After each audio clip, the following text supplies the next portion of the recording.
ওই যে দেখেন, আমি তো চুরি করে আনি। আর ওই যে দেখেন, ওই যে দেখেন কেমন বড় চোর। হ্যাঁ, শুধু খায়, চুরির মাল বৈশা বৈশা খায়। তাইলে ওইটারে কি বলে? চুরের টাইগার। চিন্তা করছেন? হ্যাঁ, সেই স্বাদ। এখন কয় কি আবার সেই স্বাদ? আসলেই তো অনেক মিষ্টি। আসলে পেঁপেগুলো অনেক মিষ্টি, সেই মিষ্টি।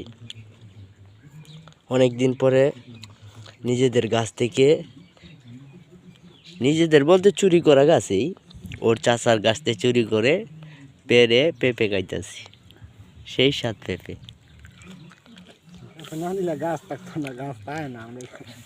আপনারা যদি কেউ খান আরো পেঁপে, তাহলে কমেন্টে বলতে পারেন। আরেকটা আছে বাঁকা। ওই যে আরেকটা পাকা পাকা পেঁপে আছে।